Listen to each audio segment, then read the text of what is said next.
সারা বছর ধরে অপেক্ষা করে থাকি কখন শীতকাল আসবে, ধনিয়া পাতার দামটা একটু কমবে আর ধনিয়া পাতার এই অসম্ভব মজার আচারটা তৈরি করে সারা বছরের জন্য সংরক্ষণ করে রেখে দিতে পারবো। সুপ্রিয় দর্শক, আসসালামু আলাইকুম। আমি সাথী সিম্পল কুকের পক্ষ থেকে আপনাদের সবাইকে স্বাগত। আর আজকে যেহেতু আমি ধনিয়া পাতার আচার তৈরি করব, তাই বাজার থেকে ফ্রেশ কিছু ধনিয়া পাতা নিয়ে এসেছি। এখানে আমি 3 আঁটি ধনিয়া পাতা নিয়েছি। আর ধনিয়া পাতার আচারের জন্য এখানে লাগছে তেঁতুল। 1 মুঠো পরিমাণ তেঁতুল সামান্য কিছু পানি দিয়ে 1 ঘন্টার জন্য আমি ভিজিয়ে রেখে দিলাম। আর এইখানে আমি ধনিয়া পাতার ভেতরে যে আগাছা ছিল এবং শেকড়টা খুব ভালোভাবে বেছে পরিষ্কার পানি দিয়ে 4 থেকে 5 বার ধুয়ে নিয়েছি। আর এরকম একটা ছিদ্রযুক্ত পাত্রে রেখে দিয়েছি, যাতে করে পানিটা খুব ভালোভাবে ঝরে যায়। এতে কিন্তু আর 1 ফোঁটাও পানি নেই।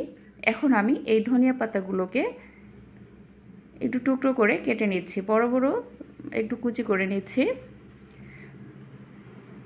এই সময় কিন্তু শীতকাল, আর ধনিয়া পাতার দামটাও অনেকটা কম। আপনারা চাইলে যারা ধনিয়া পাতা লাভার তারা কিন্তু এই রেসিপিটা তৈরি করে সারা বছর ধরে সংরক্ষণ করে নিতে পারেন। আর এই রেসিপিটা তৈরি করা একদমই সোজা, একদম ঝামেলাহীন। ধনিয়া পাতাগুলোকে কেটে আমি একটা ব্লেন্ডার জারে নিয়ে নিয়েছি, নিয়ে এটাকে ব্লেন্ড করে নেব।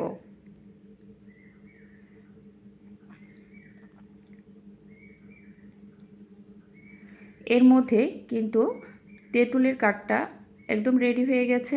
এই তেঁতুলগুলোকে এভাবে হাত দিয়ে কষলিয়ে কষলিয়ে এর কাঠটা খুব ভালোভাবে আমি বের করে নেব। এর জন্য একটা স্ট্রেনার নিয়েছি, এর উপরে এগুলো দিয়ে হাত দিয়ে কষলিয়ে নিলে দেখবেন যে খুব সহজেই এর কাঠটা বেরিয়ে আসবে। আর এই ধনিয়া পাতার আচারটা কিন্তু গরম ভাত, খিচুড়ি, খুদের ভাত এর সাথে খুবই ভালো যায়।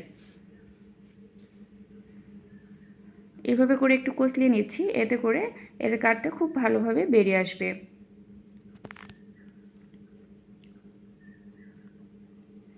আর এর সাথে এখন অ্যাড করে দিচ্ছি হাফ চা চামচ লবণ, হাফ চা চামচ হলুদের গুঁড়া, সেই সাথে অ্যাড করে দিচ্ছি হাফ চা চামচ মতো লাল মরিচের গুঁড়া, দিয়ে খুব ভালোভাবে একটু মিশিয়ে নিচ্ছি। ভালোভাবে মেশানো হয়ে গেলে তেঁতুলের এই মিশ্রণটা একপাশে রেখে দিচ্ছি, দিয়ে চলে যাচ্ছি চুলায়।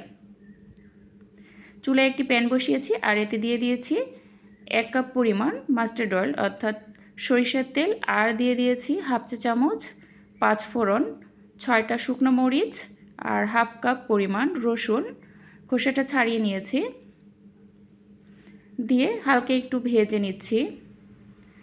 সরিষার তেলটা একদম খাঁটি, দেখে বুঝতে পারছেন একদম ফেনা ফেনা হয়ে গেছে।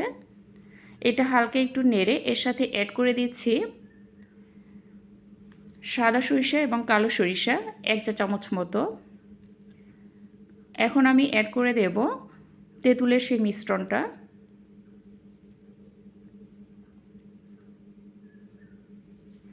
তেঁতুলের এই মিশ্রণটা দেওয়ার পর আরও কিছুক্ষণ একটু জাল করে নিতে হবে, যতক্ষণ পর্যন্ত না এই তেঁতুলের মিশ্রণটা একটু দলা পেকে আসে। আমি চুলাটা কিন্তু অফ করে দিয়ে দেখছি যে দলা পেকে গেছে কিনা, তাছাড়া কিন্তু বোঝা যাচ্ছে না, তেল থেকে এতটাই ফেনা উঠেছে। তো এ পর্যায়ে এসে অ্যাড করে দিলাম ধনিয়া পাতার সেই পেস্ট। আপনারা যদি 15 দিন বা 1 মাসের জন্য সংরক্ষণ করতে চান, সেক্ষেত্রে কিন্তু চুলাটা এই সময় অফ করে রেখে দিতে পারেন, দিয়ে একটু নাড়াচাড়া করে নামিয়ে নিলেই হয়ে যাবে। আর যেহেতু আমি এটা 6 মাস বা 1 বছরের জন্য সংরক্ষণ করতে যাচ্ছি আর অনেকটাই পরিমাণ ধনেপাতা, তাই এটাকে আমি আর একটু নাড়াচাড়া করে নিচ্ছি, যাতে করে ধনিয়া পাতা থেকে যে পানিটা বেরিয়ে এসেছিল সেটা একদম শুকিয়ে যায়।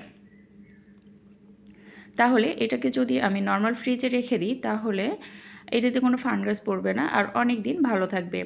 আর টকঝাল মিষ্টি ব্যালেন্স করার জন্য এখানে আমি 1 চা চামচ মতো চিনি দিয়ে দিলাম, দিয়ে হালকা একটু নেড়ে এখন আমি চুলাটা অফ করে দিয়েছি। চুলা থেকে নামানোর পর ঠান্ডা হয়ে গেলে এটাকে আমি এই যে এরকম একটা কাচের জারে রেখে দিচ্ছি। আপনারা চেষ্টা করবেন কাচের জারে রেখে দিতে। আর কাচের জারে উঠানোর আগে অবশ্যই এটাকে 3 থেকে 4 দিন টানা একটু রোদ দিয়ে নেবেন, এতে করে আচারটা সারা বছর একদম এরকমই থাকবে।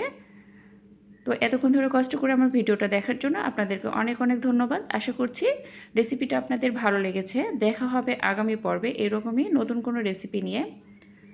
আজকের মতো বিদায় নিচ্ছি। আল্লাহ হাফেজ।